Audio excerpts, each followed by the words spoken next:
Okay, I'm just going to make my way over here. It's neat, all the balances. All right, Neil, so we're going to go through a couple stretches with a page. Okay.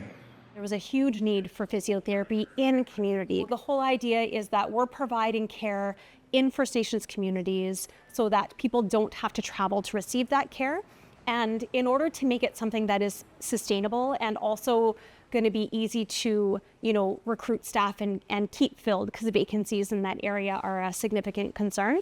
What we're working on is like a hybrid model of care. So it is part in person and part telerehab.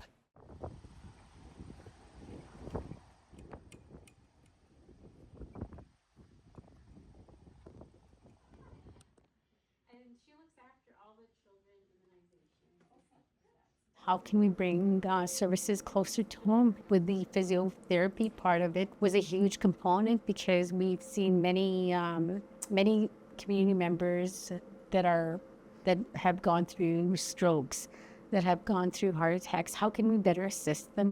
Being in a rural setting, it gets difficult to bring professionals into rural areas of Manitoba or in First Nation communities. What she's going to do is she's going to lift your leg straight up.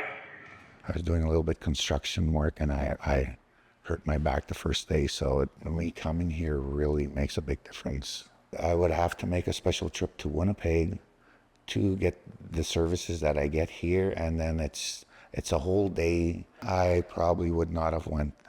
I would have just sucked it up. Yeah, so we'll do the other leg now page. I'm able to visualize things. I'm able to see things that are going on with the patient. If something's starting to be unsafe, or if a correction needs to be made, for example, to an exercise I'm getting the patient to do, as well as I feel like it helps the patient in as well, just because they're able to see a face and not just hear the voice. It makes it easier for people to get the care they need.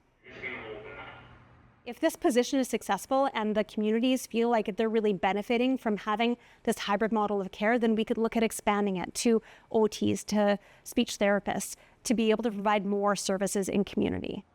And just back and forth. It gives me more confidence in myself, knowing that I have these services here to help me.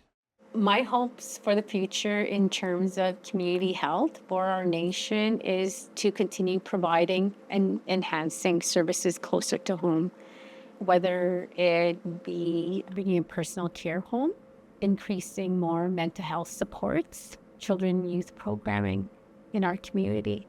I think that virtual care is probably the way to go.